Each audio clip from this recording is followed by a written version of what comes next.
This episode of Gather and Go is sponsored by Colette. Colette has been the leader in the group travel industry since 1918.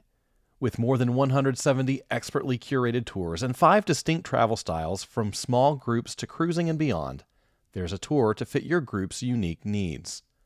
Learn more at gocollette.com/groups. All right, everybody. My guest today is an expert in tourism marketing and brand building who specializes in combining insights and market data with storytelling. She has run campaigns for some of the biggest names in the travel industry, from Disneyland to the Vatican, and for destinations from California to Kyoto. She's now the head of B2B brand and insights for GetYourGuide and is the author of the company's biannual market research report, The Travel Experiences Trend Tracker. Anna Cashman, welcome to the podcast. Thanks so much, Brian, for having me. And second time lucky.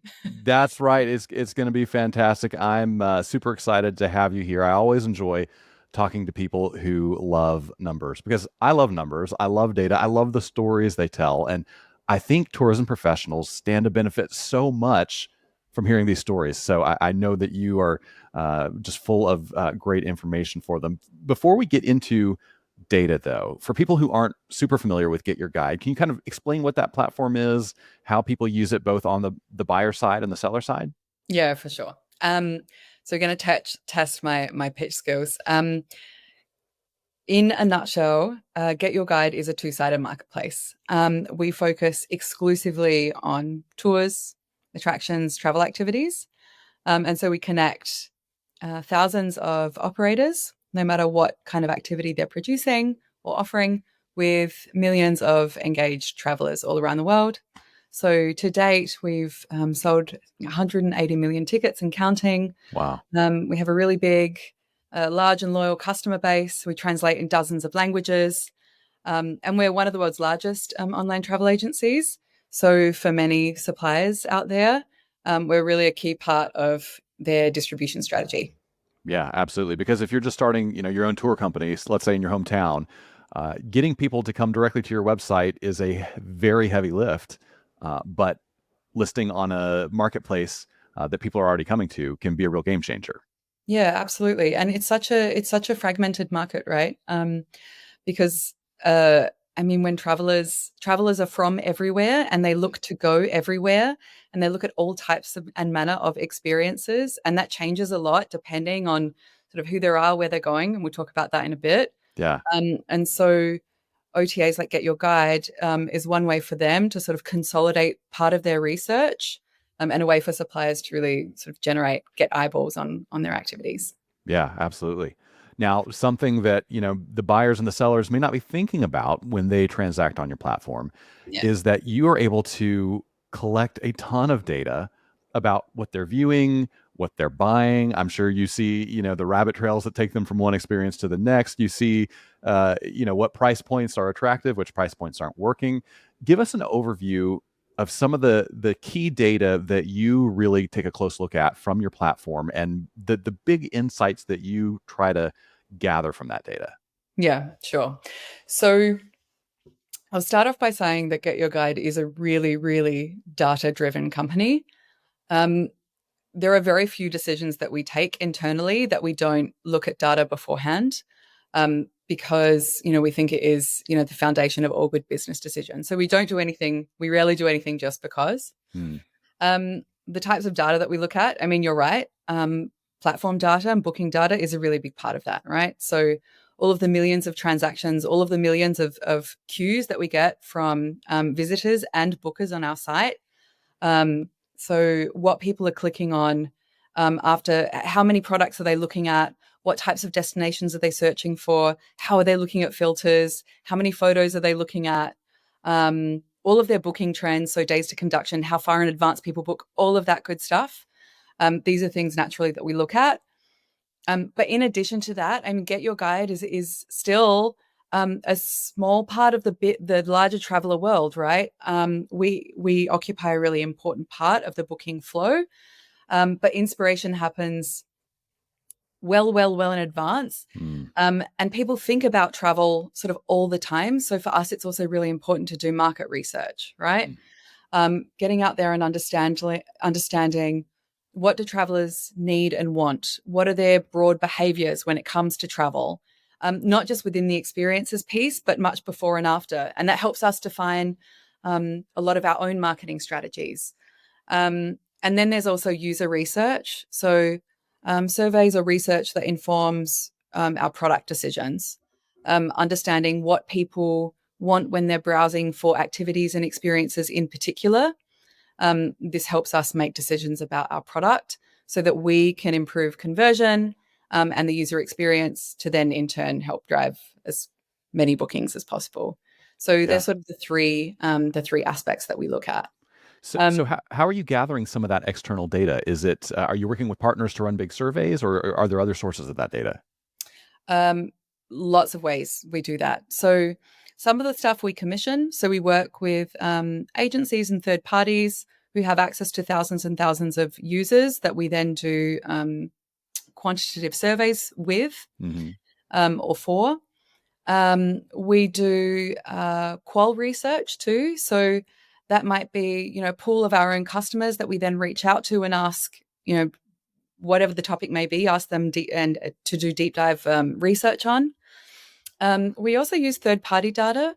So obviously, Arrival, for example, does really important work in this field, and we work very closely with them. We actually sponsor a lot of their research. Mm. And we'll make sure too to always cross-reference different data sources.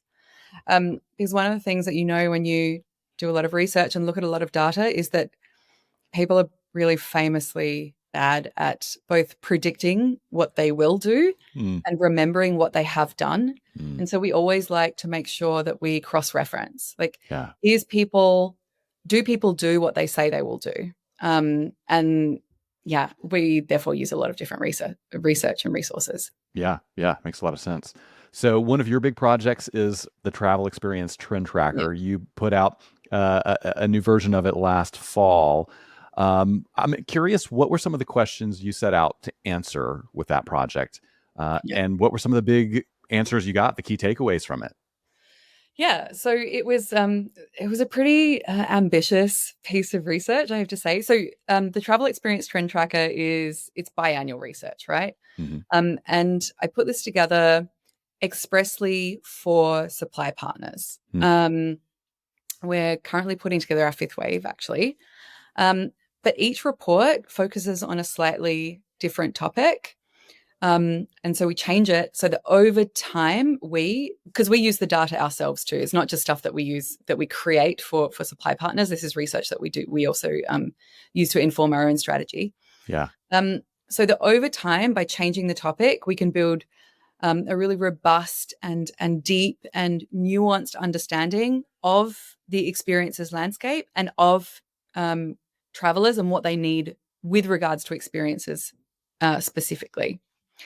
So last wave was all about how people decide what experiences to do, right? Mm. That's a really big question.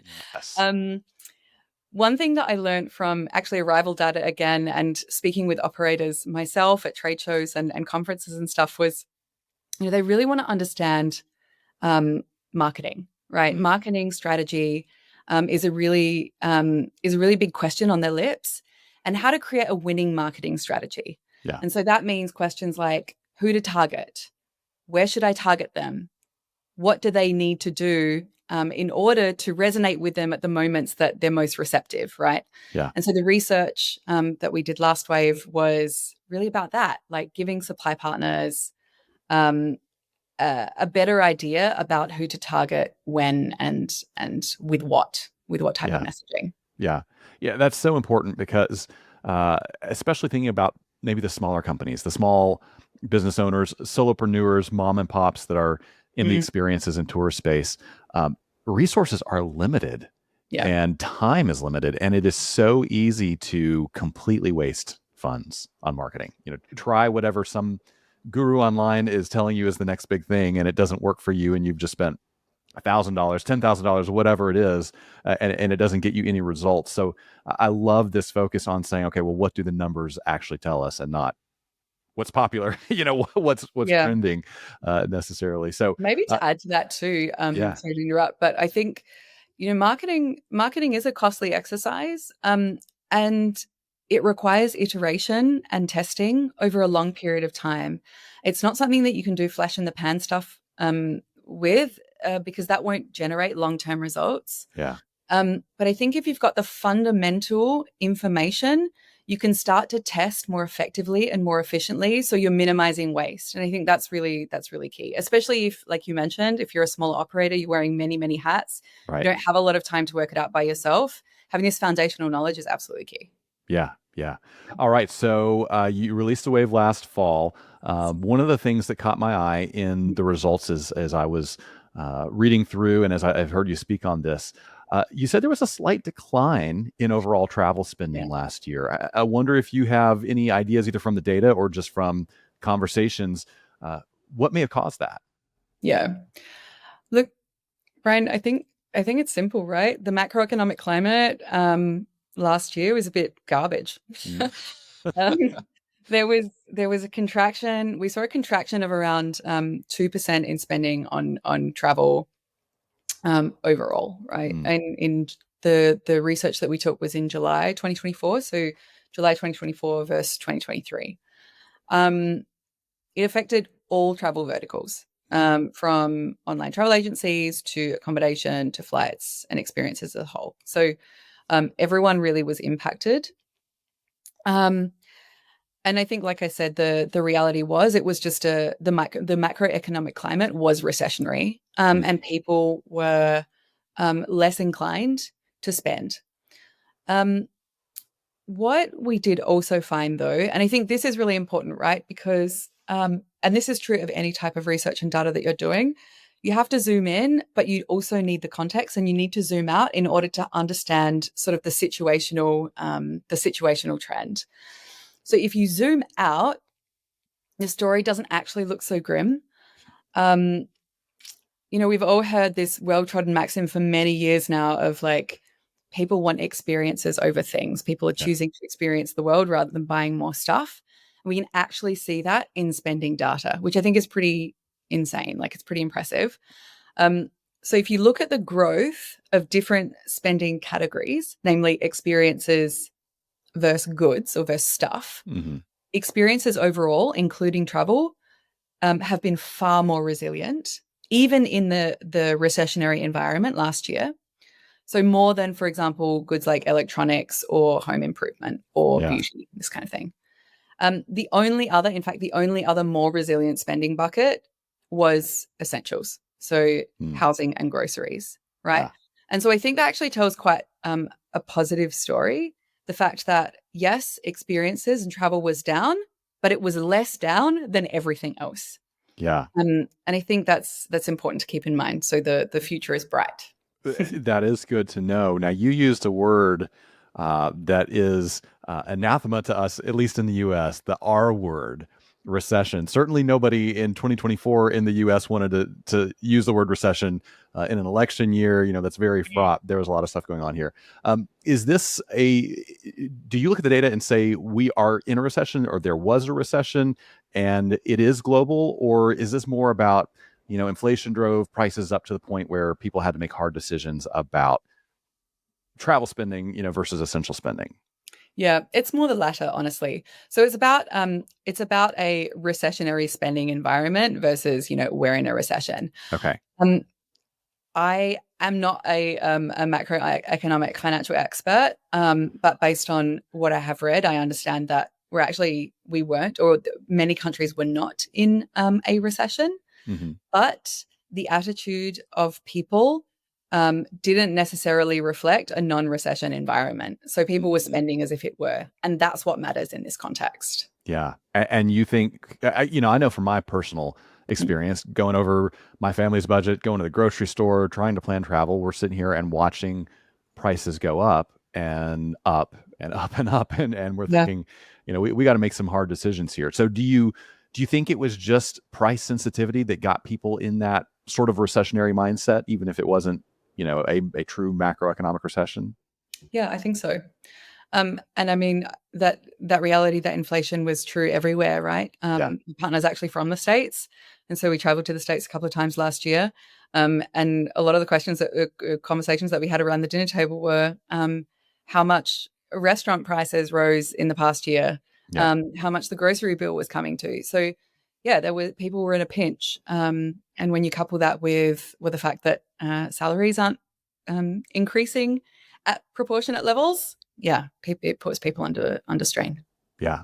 So were you able to gather any sort of psychographic data or insights into why the experience sector is drawing people, even when they're having to cut back in other elements of travel or other elements of their lives? What is it about experiences that, has people willing to open their wallets, even when things feel lean? Yeah.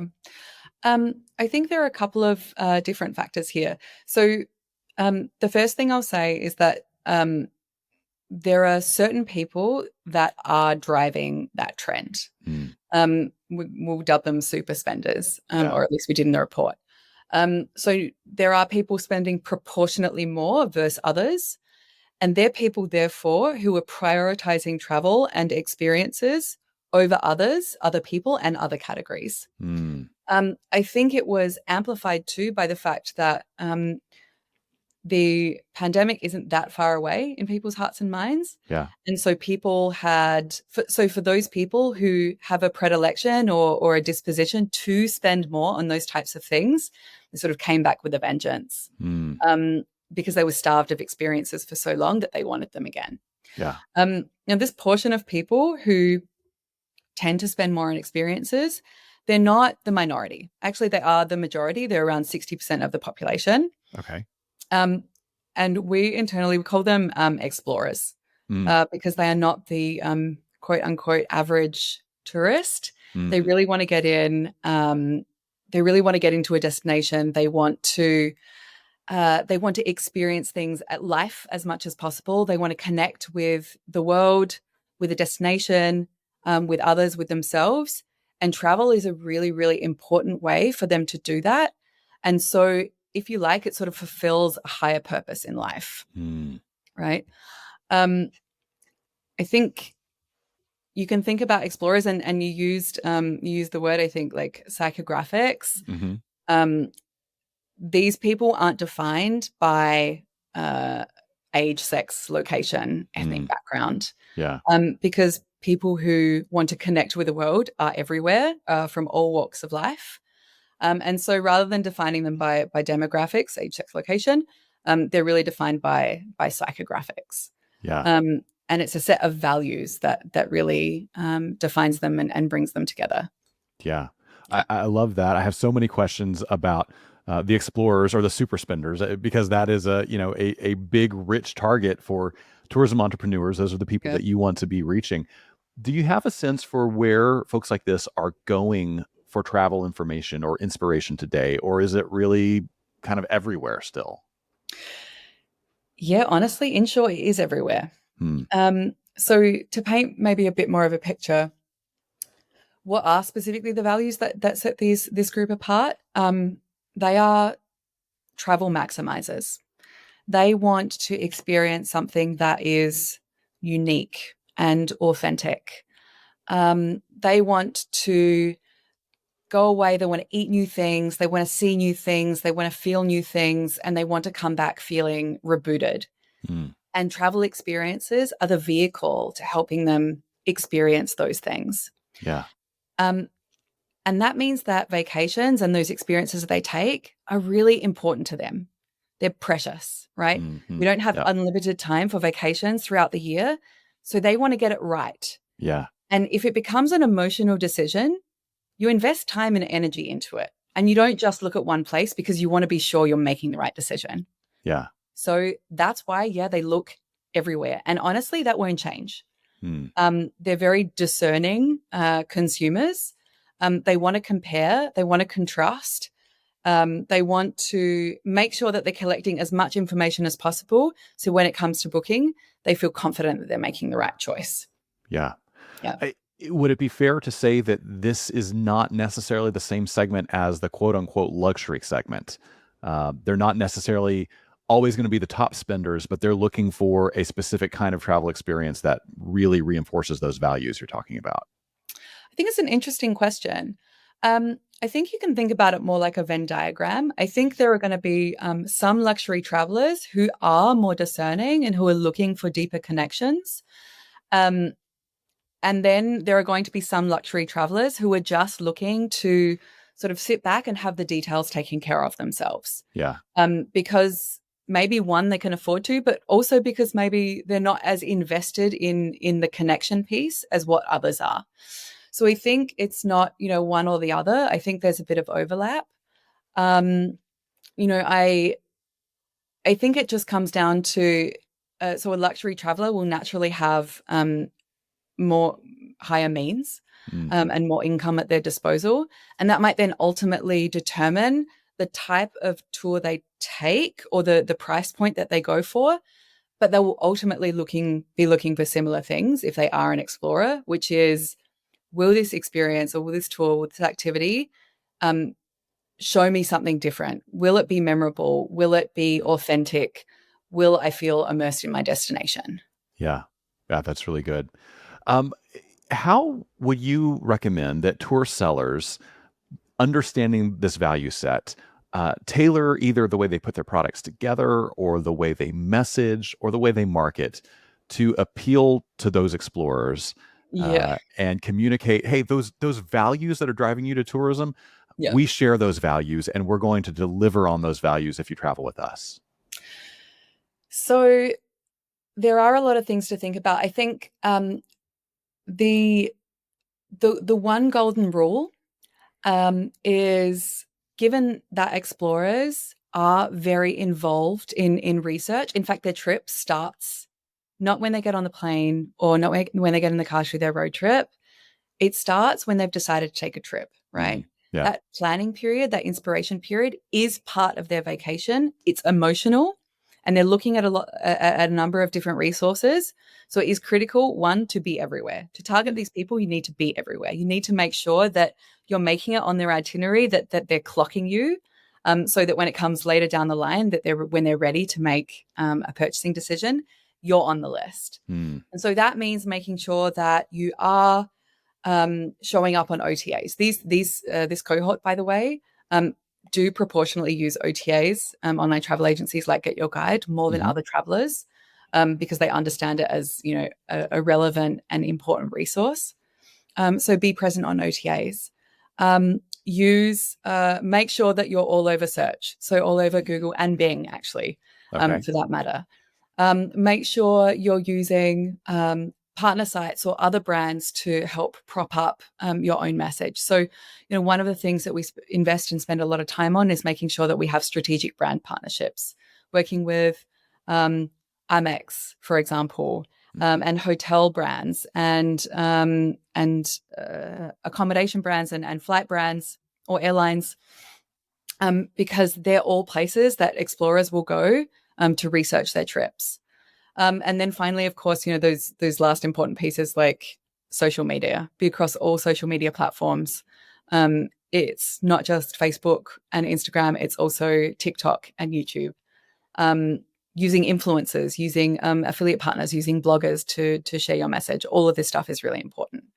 And then the second primary golden rule is to make sure that the experience that you're providing is immersive, Mm, that it shows your destination in a new light, and that it's a little bit different to everything else out there. So, how might you? I suppose the question that I would then pose is, what aspect of your tour or experience is unique and compelling and shows your destination in a way that no one else does? I think mm. that's really key. And then making sure that you're communicating that across all of your marketing channels.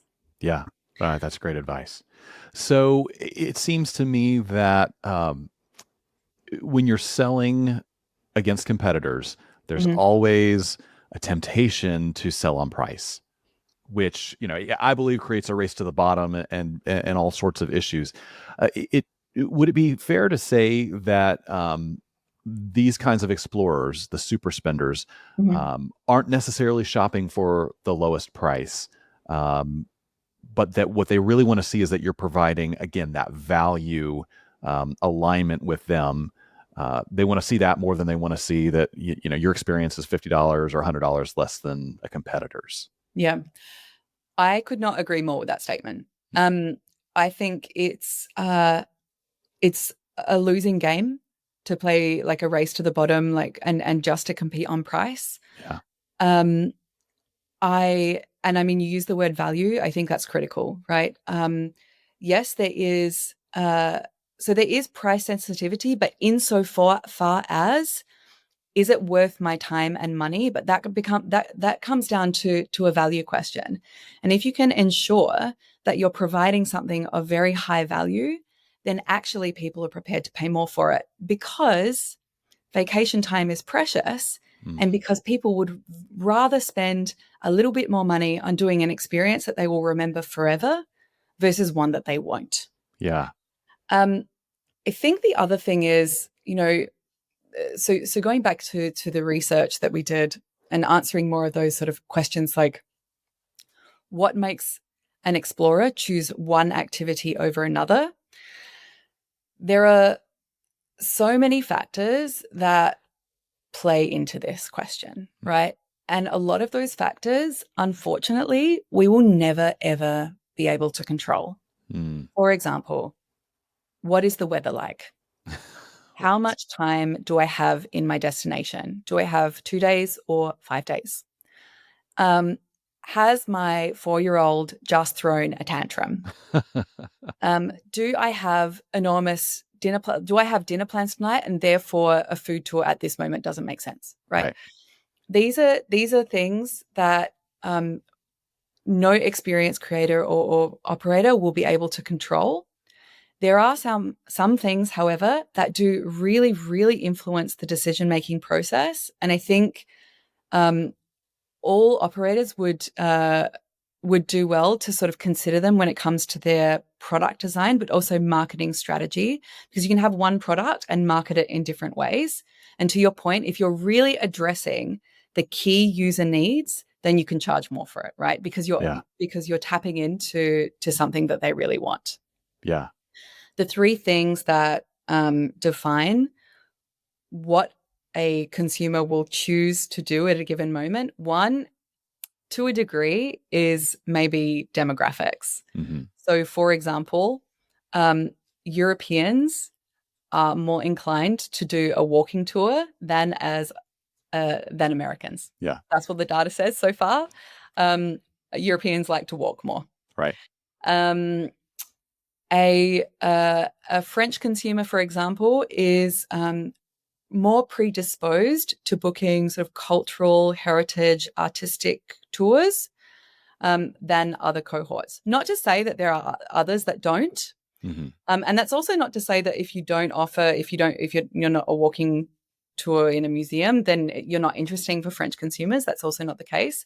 But thinking about what different consumers think about and what they need can help you shape your messaging and can help you think about how you bundle potentially with other operators Mm. or where you advertise in order to get those customers to think about you. Yeah. That's one thing. So where they're from. Second thing is who they're with, Mm. right? Think about it. Like if you're traveling with, your two kids, and versus if you're traveling with your partner and it's just the two of you on a romantic getaway, the types of things that you do are going to be really, really different. Like, Very would different. I book a day trip in Napa Valley for like wine tasting for the whole day with my two kids in tow? Probably not. Right. Um, am I more inclined to book a theme park? Maybe, right? Yeah. Because it Yeah. keeps the kids occupied. And so thinking about that and then making sure that your marketing assets sort of reflect the people that you're trying to talk to is really key. And then the last one is, where they're going. So are they traveling internationally? Are they traveling domestically? Are they traveling locally? And so international travelers are going to be looking for slightly different things compared to domestic travelers or local travelers.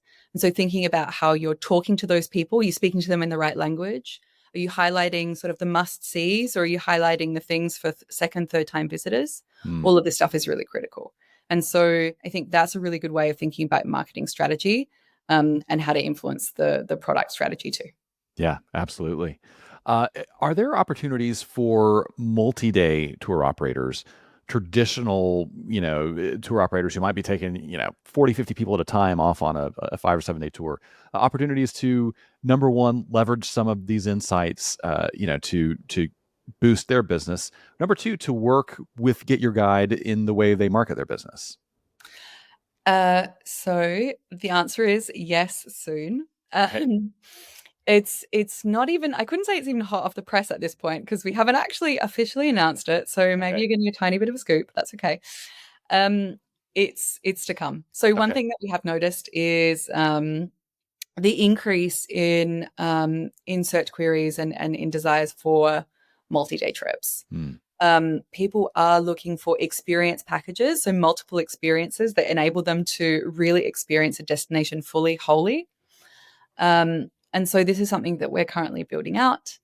Um, it's a really big piece of work, as you might imagine, Yeah. because it needs to change on both sides of the marketplace. So on the supplier side in the back end, and also for the consumer and how they're browsing and how they're getting the information.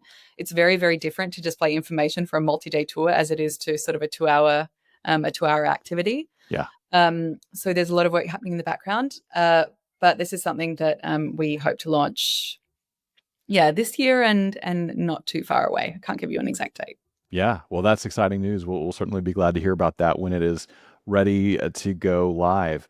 So, for tour and experience operators that want to learn more about Get Your Guide, maybe even join the platform, work with you guys, learn from some of this data, how are the different ways they can go about doing that, connect with the company or connect with you? Yeah. So the first thing I'd recommend is to go to getyourguide.com and just get a feel for what the platform is like. So Hmm. pick a destination internationally or locally, and just have a look at what we have online and see and get a feel for how we try to engage with the customer.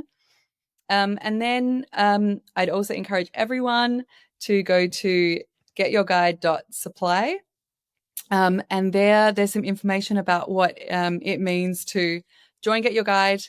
Um, I will also, if you'd like, share a special URL for some commission-free bookings for new joiners as Yeah. a little bonus.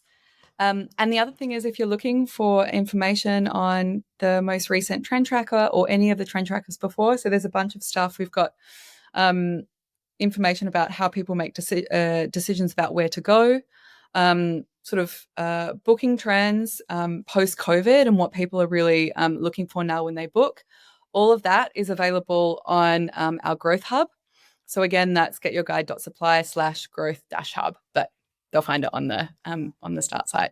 Yeah, excellent. I would also encourage people to go find you on LinkedIn and connect with you. Anna's a great follow. You get to learn about all the stuff she's learning about and see some of the cool places she's going. So definitely take advantage of all those resources. Yeah, please do. I post all of the research that I obviously produce for Get Your Guide, and occasionally there's also some other, like this podcast I'll be posting, but some other meetups and other articles and stuff that we share. So yeah, Yeah, fantastic. do give me a follow. All right. Well, before I let you go, we have some questions we ask everybody, and these are just for fun. So All right, no pressure. You can answer off the top of your head. okay. When you book travel, are you going to book a window seat or an aisle seat? Uh, I'm going to be such an annoying guest. It depends. If it's a short flight, it's an aisle seat. If it's a long flight, it's a window seat. Do you like to sleep on the window on the long flights? Is that the I try to. yeah? Very, very rarely does that work. But I know, right? When I see somebody really asleep on a long haul flight, I'm so jealous. how do you do it? Hey, tell me your secrets, please. Absolutely. Yeah, for sure. So, what's one thing in your carry-on that you wouldn't travel without? Um, over ear headphones with the cord. Really? Old school. Yeah. Yeah. Yeah, because I'm one of these people who just never has a charger or never finds the right whatever, and yeah. Yeah. I respect that. So, if you had a free airline pass and a week with nothing else to do, where would you be headed next? Ooh, I think South Korea has been on my list for a very, very long time. Mm, Um, so South Korea. yeah, I love that. So, last question. What is one thing you have seen or done on the road that you wish you could go back and experience again with somebody you love? Oh, what a great question. So,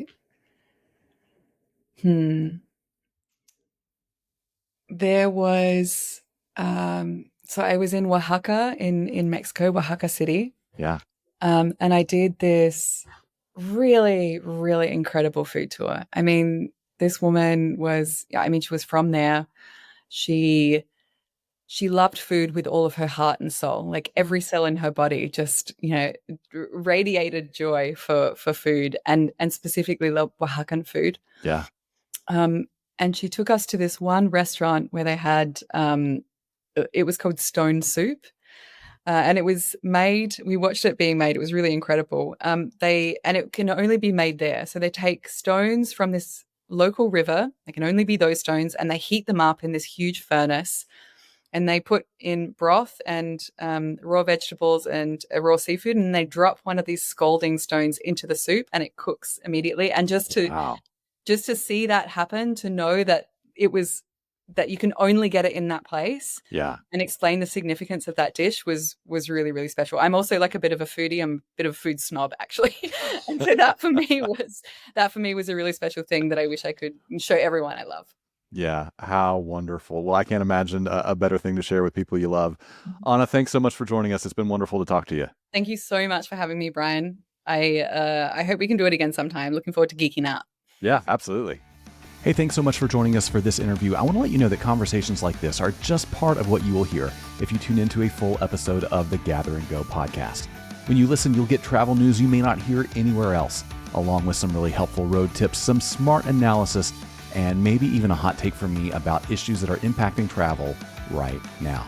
Now, you can hear this full episode along with many others by searching for Gather and Go in your favorite podcast player, or you can click on the link right below this video or one of the videos right here to my side. Thanks for watching. We'll see you again soon.